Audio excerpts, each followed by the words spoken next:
Good morning, everybody. Labour are coming to dumb down our schools in England. Well, this is no surprise because that's what they do.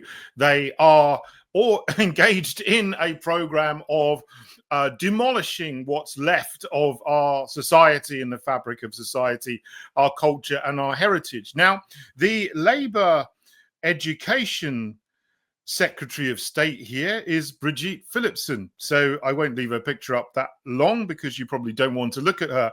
But she is in charge of the program to make our schools worse. And one of the things that she is proposing is based on a recent report by a left-wing think tank to decolonize the curriculum. This was a headline in the Daily Mail just recently. Apologies for the sort of caption on there. It says campaigners tear into Labour's plans to decolonise the curriculum by hacking back traditional English literature after report found history is too white. Well, I'm not sure what about history in Britain is too white, because for almost all of the history of the United Kingdom and Great Britain, England, Scotland, Wales, Ireland, whether it's Northern Ireland or the Republic of Ireland, all of the places here in the British Isles have been inhabited almost exclusively by white people until just after the Second World War, when people started programs of immigration to bring people from other parts of the world to the UK. So if we want to talk about British history, it is white and it's full of white people. But I suppose if they decolonize the curriculum, they're probably going to try to completely rewrite history and put in things there that just simply aren't true. Perhaps like this person here. There's something I found: reimagining Elizabeth I, the Black Queen of England. So I'm sure that children will be getting lots of misinformation like this, which is quite ironic, because another one of the things that Labour are obsessed with is combating fake news, as they say. So they're going to introduce citizenship to primary school children, 5 to 11-year-olds. And one of the things that children are going to learn in citizenship, apparently, is to recognize what is fake news. Now, most of the news on the mainstream media is fake. If you want real news, you have to look at the alternative media. And even some of that is now being captured and infiltrated. So you really have to look at independent commentators, go back to sources, to listen to people who are not paid by the establishment and establishment figures and cabal figures. So they're going to try to teach children, however, that they need to trust the BBC and the government. As Jacinda Ardern said in New Zealand back in 2020, we will be your single source of truth, talking about the New Zealand government. And that's what most governments around the world want to try to portray to everyone in the country. And they want to try to get children at the very youngest ages to believe that. But of course, people don't believe that anymore, because we know that most things that come out of the mouths of government ministers and mainstream media reporters are a big fat pack of lies. But they want to try to get children to believe that anyway, probably because young people are leaving the plantations and they're not putting up with the rubbish that they're getting fed to them anymore.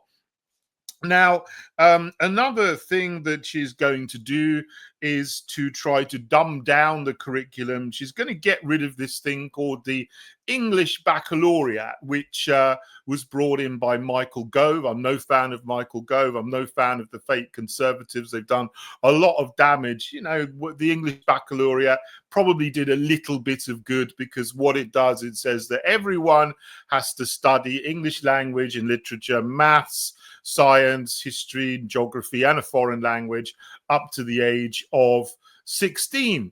And also they can study creative subjects on top of that if they want to, but that's not compulsory. So Labour here is saying, well, we're going to get rid of the English Baccalaureate because arts and creative subjects have become elitist.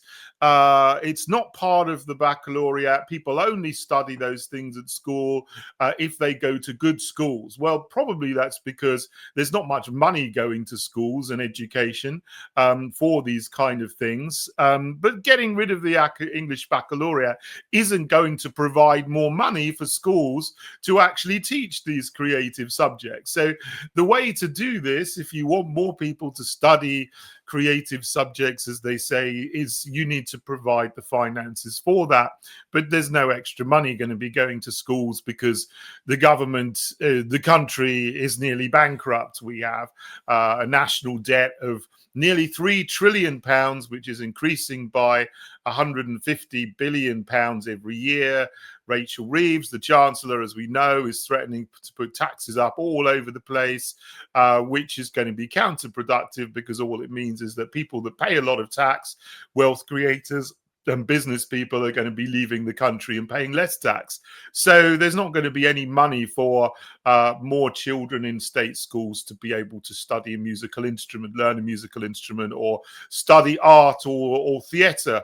Not that much, art and theatre is any good these days because it's all woke nonsense anyway. So they're probably better off not doing that. In fact, you're probably better off if you have children, home educating your children, because then you're out of the state system and all of the woke nonsense that they want to pile on children, including all this horrible material which is depraved, which tries to sexualize them at the very earliest ages, which was brought in by the fake conservatives in England, Labour in Wales, the SNP in Scotland.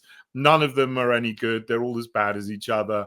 And they just play off each other. One time it's, the Tories are bad, then they're good, then Labour's bad, then they're good. But they're all bad and they're all degenerating the country. And this is just another series of announcements and statements and white papers and reports from the Education Secretary and people around the Labour Party and think tanks associated with the Labour Party in order to put forward their plans to make education worse and to show or sort of promote the idea that they're going to indoctrinate them more into all of the cultural Marxist nonsense that they want children to be learning. But of course, we don't want that. We want children to be able to pursue excellence, to develop their talents, to develop their skills, to learn about our culture and our heritage, which is white pre-1948. Our culture is white and Christian mostly, and that needs to be celebrated. And children need to have access to that and be happy and appreciate and be grateful for the great things that our forefathers have done for us today, so that they can grow up and feel a part of the country, feel connected to the generations past, and be able to pass that on to future generations as well. That's what we want in the Heritage Party. Completely opposite to the Labour, fake Conservative, Lib Dem Green uniparty of doom. So please come and join us in the Heritage Party to oppose all of this rubbish that Labour are pushing, and to try to get into positions of power so that we can reverse it and restore our nation back to what it should be. Again, thank you for listening, everyone, and God bless you all.